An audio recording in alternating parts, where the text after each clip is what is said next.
மலை கிராமத்துல தனியாக வசித்து வரும் மூதாட்டி 80 வயதுல திரைப்பட ஆஃபர் வந்த போதுமே அதை மறுத்திருக்காங்க. காரணமும் சொல்லியிருக்காங்க. என்ன காரணம் என்பதை விரிவா பார்க்கலாம் வாங்க. வெளிச்சத்தையும் இருளையும் கணிக்க முடியாத ஒரு கிராமம் தான் உத்தரகாண்ட்ல அமைஞ்சிருக்க கார்த்திப் கிராமம் அப்படிங்கிறது. இந்த கிராமம் மலைப்பகுதியில் அமைஞ்சிருக்கு. அது மட்டும் இல்லாம இந்த கிராமத்துல பேயச்சம் இருக்கிறதுனால இங்குள்ள மக்கள் எல்லோருமே காலி செஞ்சு வெவ்வேறு இடங்கள்ல போய் செட்டில் ஆயிருக்காங்க. இந்த கிராமத்துல ஹிராதேவின்னு சொல்லக்கூடிய 80 வயது மூதாட்டி மட்டும் தான் தனியா வசிச்சு வந்துட்டு இருக்காங்க. மலைக்கும் இவருக்கும் இடையிலான அந்த ஒரு அழகான ஒரு காதலை விவரிக்கும் வகையில பிரபல இயக்குனரான வினோத் கப்ரி அவர்கள் என்ன பண்ணிருக்காங்க அப்படின்னா பைரி அப்படின்னு சொல்லக்கூடிய ஒரு திரைப்படத்தை இயக்கியிருக்காங்க.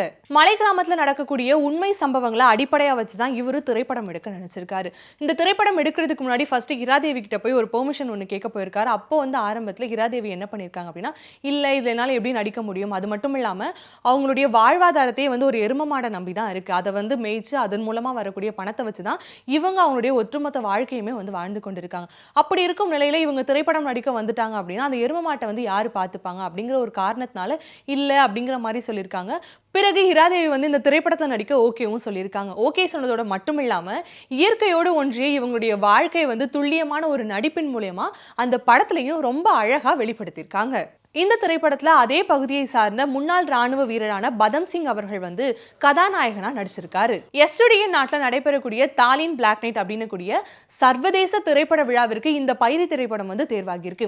இதனால இயக்குனர் என்ன பண்ணிருக்காங்க அப்படின்னா ஹிராதேவி கிட்ட போயிட்டு இந்த ஃபங்க்ஷன் நம்ம கலந்துக்கணும் வாங்க அப்படின்னு சொல்லியிருக்காங்க.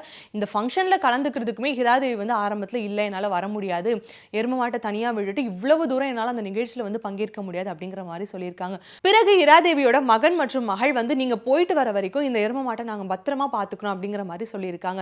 ஹிராதேவிக்கு இந்த எரும மாட்டை தனியா விட்டுட்டு அங்க போகிறதுக்கு முழுமையான மனசு இல்லைனாலுமே இயக்குனர் சொன்ன அந்த ஒரு வார்த்தைக்காக இந்த எரும மாட்டை தனியா விட்டுட்டு அந்த சர்வதேச திரைப்பட விழாவிலையும் போயிட்டு பங்கேற்றிருக்காங்க. 80 வயதுல இந்த காட்டுப்பகுதியில தனியாளா வாழ்ந்துகிட்டு இந்த திரைப்படத்துல தன்னுடைய யதார்த்தமான நடிப்பை பிரதிபலிச்சதற்காக ஹிராதேவி அவர்களுக்கு பலருமே அவருடைய வாழ்த்துக்களையும் தெரிவிச்சிட்டு இருக்காங்க.